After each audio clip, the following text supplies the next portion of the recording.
کہ صبر سے مراد روزہ ہے، صبر سے مراد روزہ ہے۔ اور ایک حدیث میں اللہ کے نبی صلی اللہ علیہ وسلم نے اس رمضان کے مہینے کو صبر کا مہینہ قرار دیا۔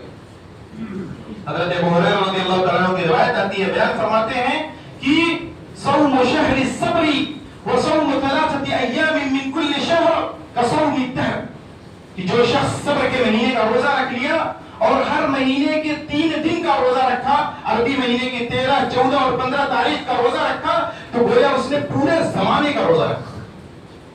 تو یہ رمضان ہمیں صبر سکھاتا ہے، اور صبر میں سے اللہ کی اطاعت پہ صبر۔ جو ہم شروع میں عبادتیں کرتے تھے، جو تراویح کی نماز میں ہم چست پھرت تھے، بڑی تعداد موجود تھی، آج بھی وہ ہونی چاہیے۔ یہ شیطان بہکاتا ہے، انسان کے اندرونی جو خواہشات ہیں، ایک آرام کی جو فطرت پائی جاتی ہے، وہ آپ کو اکسائے گا کہ آپ عبادت میں نہ جائیں، سستی آئے گی، لیکن اپنے نفس کو مارنا ہے، عبادت کی طرف بڑھنا ہے۔ اسی لیے اللہ کے نبی صلی اللہ علیہ وسلم نے ہمیں سکھایا تھا کہ احب الاعمال الی اللہ ادومها وان قل، کہ اللہ کے نزدیک سب سے پسندیدہ عمل وہ ہے جو مسلسل کیا جائے، جو لگاتار کیا جائے، کنٹینیوس کیا جائے، بیچ میں چھوڑا نہ جائے، اگرچہ وہ عمل کم ہی کیوں نہ ہو، لیکن لگاتار کرنا ہے۔ اور اللہ رب العالمین سے اس پہ مدد مانگنی ہے، اللہ سے دعا کرنی ہے کہ اللہ اس میں تم میری مدد فرما۔ میرے بھائیو، ہم نے جو رمضان کے 15 دن گزارے اور آگے کا جو یہ 15 دن ہے، وہ ہمارے پاس موقع ہے، غنیمت ہے کہ ہم اللہ رب العالمین کی زیادہ سے زیادہ عبادت کریں۔ جو کمیاں رہ گئیں اس موسم بہار میں، یہ رمضان کا جو مہینہ جو نیکیوں کا موسم بہار ہے، اگر ہم اس سے لطف نہیں اٹھا سکے، اس کے ذریعے اپنی نیکیوں کو اپنے خزانے میں نہیں بھر سکے، اپنی آخرت کی تیاری نہیں کر سکے، تو ابھی بھی موقع ہے، ابھی بھی وقت ہے کہ ہم اللہ کے سامنے گر گڑائے روئیں، اپنے عمل کی اصلاح کریں۔ اور آپ کو معلوم ہونا چاہیے کہ جہاں حدیث میں یہ ذکر کیا گیا کہ انما الاعمال بالنیات، یہ عمل کا دار و مدار نیت پر ہے، وہیں یہ بھی حدیث میں آتا ہے کہ انما الاعمال بالخواتیم، کہ عمل کا دار و مدار اس کے خاتمے پر ہے۔ خاتمہ کس پہ ہوتا ہے؟ آغاز سے مطلب نہیں ہے، انجام سے مطلب۔ تو موقع یہ ہے کہ ہم اپنے انجام کو بھی بہتر بنائیں۔ رمضان کی شروعات میں ہم نے اچھا کیا تو آگے بھی موقع ہے کہ ہم اس کو ختم بھی اچھے طریقے سے کریں، اور یہی مطلوب ہے، یہی ہمارے کامیابی کا ضامن ہے۔ اور میرے بھائیو، جب ہم اسلامی شریعت کو پڑھتے ہیں تو ہمیں معلوم چلتا ہے کہ اللہ رب العالمین نے ہماری اسی فطرت کی وجہ سے، اسی سستی اور کاہلی کو ختم کرنے کے لیے اللہ نے رمضان کے آخر جو 10 دن ہے ان کو بڑا بابرکت بنایا، اس کی ایک الگ اہمیت رکھی تاکہ لوگوں میں جذبہ جگہ رہے، لوگوں کے اندر یہ جذبہ رہے کہ ہم زیادہ سے زیادہ عبادت کر سکیں، سبقت کا جذبہ رہے۔ اسی وجہ سے آخری عشرے کو وہ الگ اہمیت حاصل ہے۔ آپ نے سنا ہوگا کہ حضرت عائشہ رضی اللہ تعالیٰ عنہ بیان فرماتی ہے اللہ کے نبی صلی اللہ علیہ وسلم کے بارے میں کہ کان یجتہد فی العشر الاخیر ما لا یجتہد فی غیرہ، کہ اللہ کے نبی صلی اللہ علیہ وسلم رمضان کے آخری عشرے میں وہ محنت کیا کرتے تھے، وہ زیادہ سے زیادہ عبادتیں کیا کرتے تھے جو دوسرے عشرے میں نہیں کرتے تھے۔ دوسرے عشرے کے مقابلے میں یہ تو اللہ کے نبی صلی اللہ علیہ وسلم کی پوری زندگی عبادت میں گزرتی تھی، لیکن رمضان کے آخری عشرے میں اور زیادہ عبادت کیا کرتے تھے۔ تو ہمارے پاس موقع ہے، ابھی بھی وہ دن آنے والا ہے، ہمیں چاہیے کہ ہم اس کے لیے تیار رہیں، اپنے نفس کو تیار کریں، اپنے ٹائم کو مرتب کریں، شیڈول بنائیں، اپنے وقت کو نکالیں، کیونکہ ہمیں نہیں معلوم کہ ہم میں سے کون آئندہ رمضان کو پاتا ہے یا نہیں پاتا ہے۔ اس کو غنیمت سمجھنا چاہیے اور اس کے ذریعے فائدہ اٹھانا چاہیے، اور اس کا شیڈول کیسے گزارنا ہے، کیسے آخری عشرے کو گزارنا ہے، اس کے بارے میں اللہ کے نبی صلی اللہ علیہ وسلم نے ہمیں ترتیب بھی دے دیا۔ حضرت عائشہ رضی اللہ تعالیٰ عنہ کی یہ روایت آتی ہے، وہ بیان فرماتی ہے کہ جب رمضان کا آخری عشرہ آتا تھا تو اللہ کے نبی صلی اللہ علیہ وسلم کے بارے میں بتاتی ہے کہ شد مئزرہ، کہ آپ اپنے کمر کو کس لیا کرتے تھے، بالکل تیار ہو جاتے تھے، ہر طرح کے کام کو انجام دے لیا کرتے تھے۔ آج ہماری تو حالت یہ ہے کہ لوگ رمضان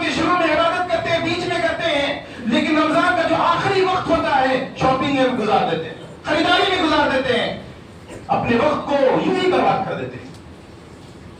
جبکہ اللہ کے نبی صلی اللہ علیہ وسلم کمر بستہ ہو جایا کرتے تھے, ہر طرح سے اپنے آپ کو فری کر لیا کرتے تھے, تیار ہو جایا کرتے تھے. اور آگے فرمایا احیا لیلہ, اور آخری جو 10 راتیں ہوتی تھی ان راتوں میں جگہ کرتے تھے, ان راتوں کو زندہ رکھتے تھے, ان راتوں میں قیام کیا کرتے تھے, عبادتیں کیا کرتے تھے. وَأَيْقَظَ أَهْلَهُ, اور اپنے بیوی بچوں کو بھی جگایا کرتے تھے, بیوی بچوں کو بھی عبادت میں ابھارا کرتے تھے. آپ نے یہ شیڈول دے دیا کہ آخری عشرے کو ہمیں کیسے گزارنا ہے, پہلے سے اس کے لیے تیار رہنا ہے. ابھی بھی اس میں 3-4 دن باقی ہے, ابھی سے اپنے آپ کو چست پھرت کر لینا ہے کہ ایسا نہ ہو کہ یہ مبارک موقع, یہ ضروری موقع ہم سے چھوٹ جائے, ہم ان محرومین میں سے ہو جائے جس کے بارے میں اللہ کے نبی صلی اللہ علیہ وسلم نے فرمایا کہ من حرم خیرها فقد حرم ولا يحرم خیرها الا محروم, کہ جو رمضان کے خیر سے, رمضان کی برکتوں سے محروم ہو گیا, حقیقت میں وہ محروم ہے. حقیقی محروم وہ ہے, دیکھنے میں نہیں لگتا, دنیاوی اعتبار سے ہمیں محسوس نہیں ہوتا.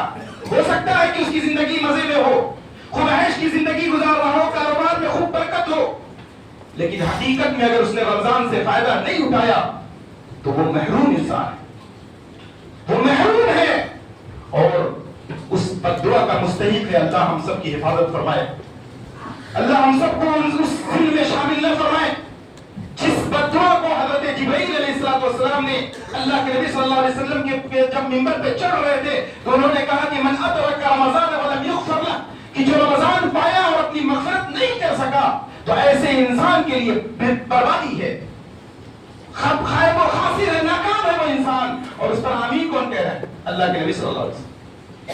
تو اپنے آپ کو اس ذل میں شامل نہیں کرنا ہے, ابھی بھی موقع ہے, ابھی بھی وقت ہے کہ ہم اپنی اصلاح کر لیں, ابھی بھی وقت ہے کہ اپنے ٹائم کو اچھی طرح سے مرتب کریں, اور جو کمیاں رہ گئی تھی ان کمیوں کو دور کریں. اور اس کو دور کرنے کے لیے اللہ نے رمضان کا آخری عشرہ ہمارے سامنے رکھا ہے, جس کی بہت سی عبادتیں ہمیں معلوم ہیں کہ اس میں وہ رات بھی ہے جو رات 1000 مہینوں سے بہتر ہے.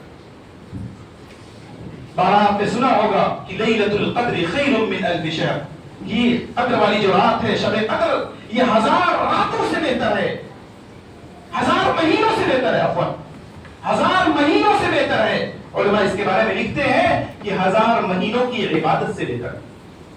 1000 مہینے کا کیلکولیشن آپ کو معلوم ہے کہ کتنے سال ہوتے ہیں.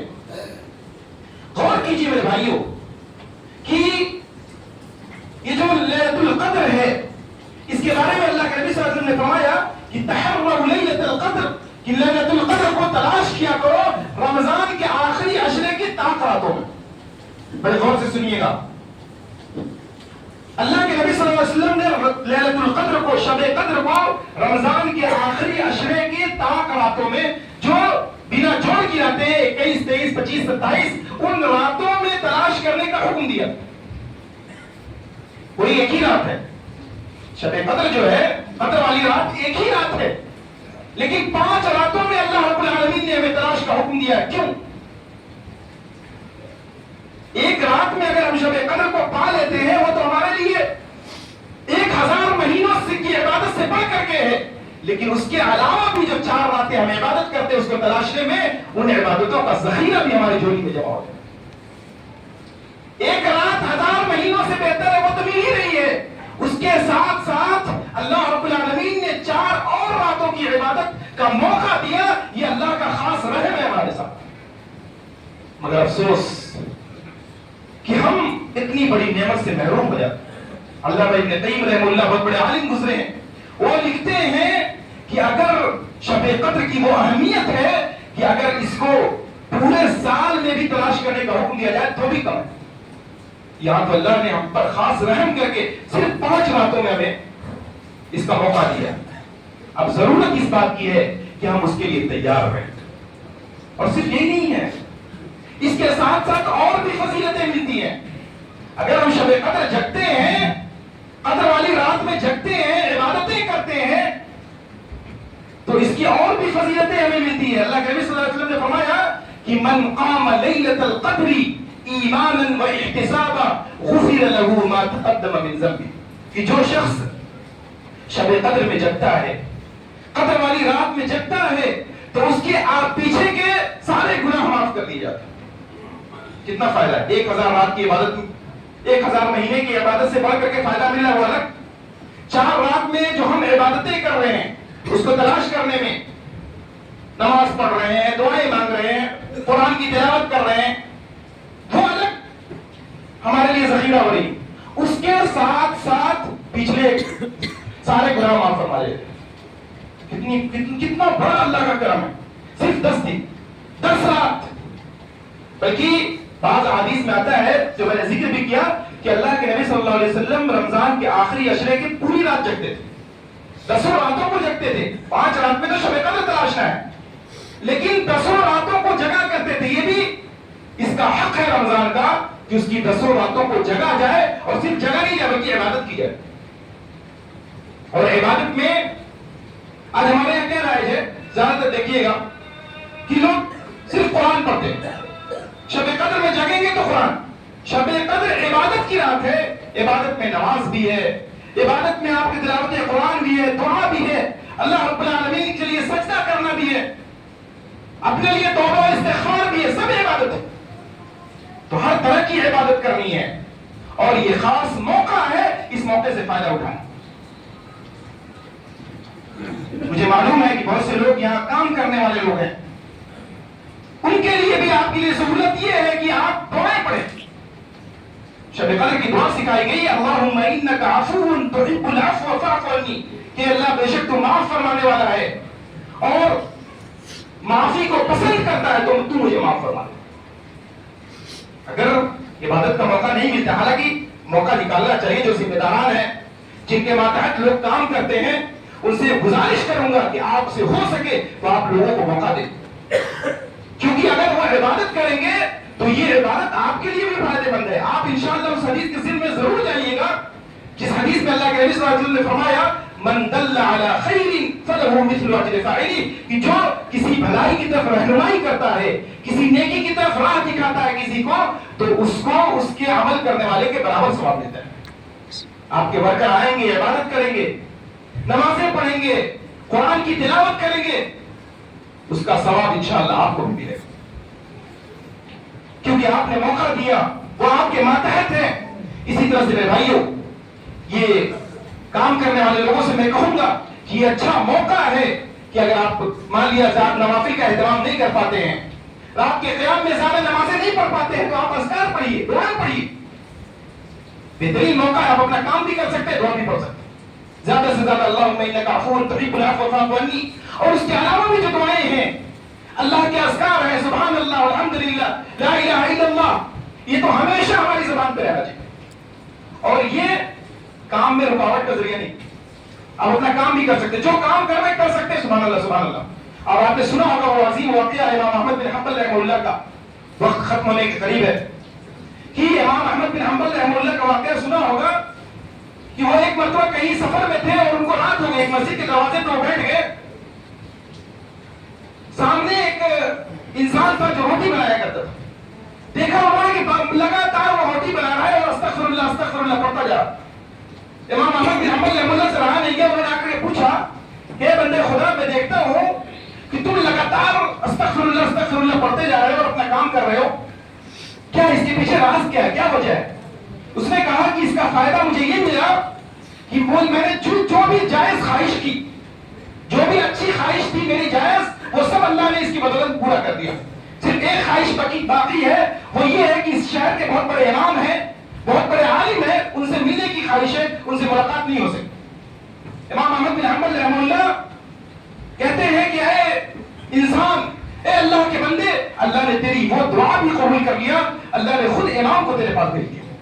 یہ برکت ہے، اس جذبے سے پڑھنا ہے کہ جیسے اللہ اکبر ہم پڑھتے ہیں تو اس کا مطلب کہ اللہ سب سے بڑا ہے، اللہ سب سے بڑا ہے، ہم کچھ نہیں. یہ ہمارے دل میں ہونا چاہیے، اللہ اکبر، اللہ سب سے بڑا ہے، ہم کچھ نہیں، ہماری کوئی حیثیت نہیں، ہم تو مٹی کے بنے ہیں، مٹی میں جانے والے.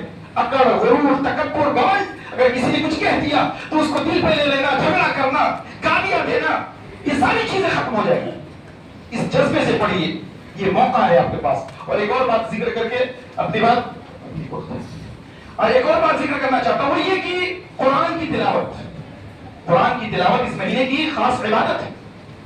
مان لیے قرآن کی وقت ہے، قرآن کی تلاوت کرنے کا موقع نہیں مان لیا آپ کے پاس، تو قرآن کا سننا بھی عبادت ہے، قرآن کا سننا بھی عبادت ہے۔ قرآن اللہ کا کلام ہے، وہ عظیم کلام ہے جو رب نے ہم پہ ہمارے لیے نازل کیا، اپنے پیارے نبی حضرت محمد صلی اللہ علیہ وسلم۔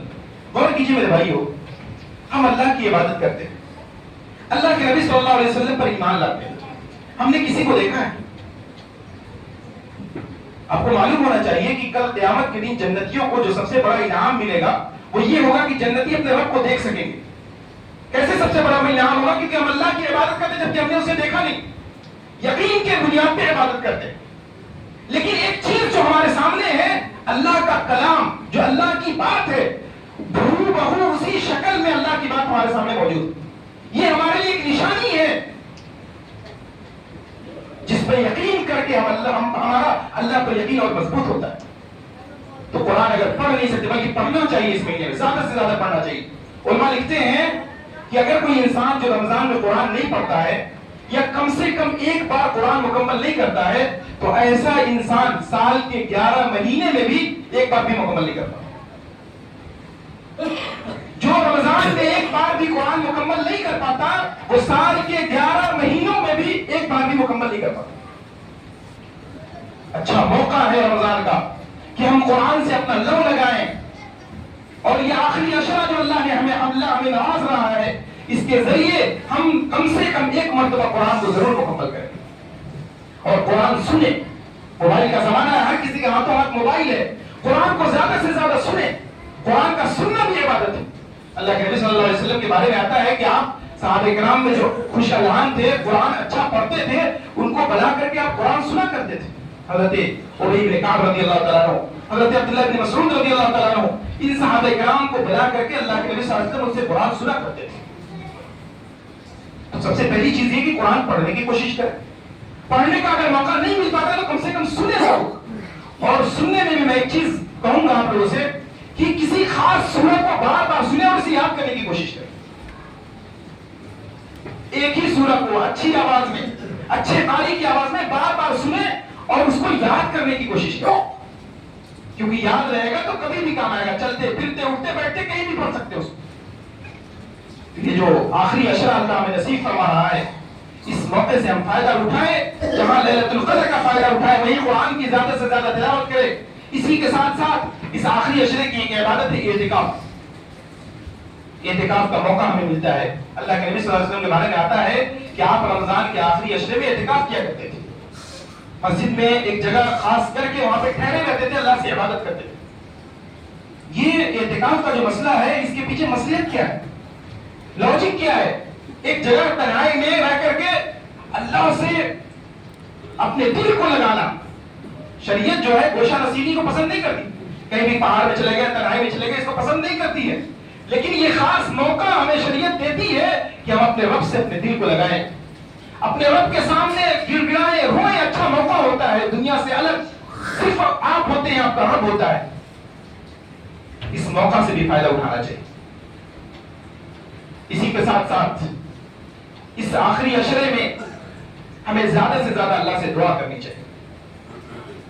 دعا کے معاملے میں لاپرواہی نہیں کرنی چاہیے۔ میں نے ذکر کیا کہ یہ جو شب قدر ہے اس کی عبادتوں میں سے ایک عبادت دعا بھی ہے، جو اللہ کے نبی صلی اللہ علیہ وسلم نے سکھایا، اللہم انک عفو تحب العفو فاعف عنی۔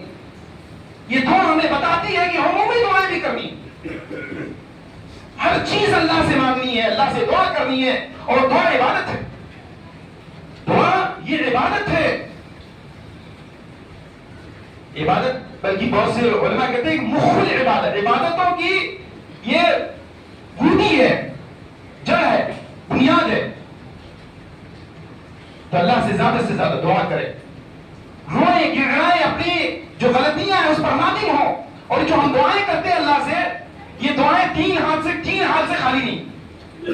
دعا جو کرتے ہیں اللہ سے، دعائیں تین ہاتھ سے خالی نہیں، یا تو ہماری دعا قبول ہو جاتی ہے، فوراً اللہ رب العالمین قبول کرتا ہے اور اسے دے دیتا ہے۔ دوسری چیز ہمارے آخرت کے لیے ذخیرہ ہو جاتی ہے، مان لیے دعا قبول نہیں ہوئی تو آخرت کے لیے ذخیرہ ہو جاتی ہے۔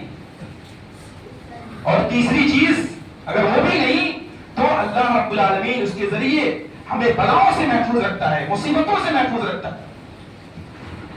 یہ خاص موقع ہے میرے بھائیوں، رمضان کا جو مبارک مہینہ اللہ نے ہمیں نصیب کیا ہے، تو اس موقع سے ہم فائدہ اٹھائے. اگر کچھ کوتاہی رہ گئی، کچھ کمی رہ گئی، تو اس کمیوں پر نادم ہو، شرمندہ ہو اور آگے اپنے آپ کو چست پھرت کرے. خاص کر کے جو آخری عشرہ آ رہا ہے یہ بڑا بابرکت ہے، بڑا اہم ہے، اس سے ہمیں فائدہ اٹھانا ہے.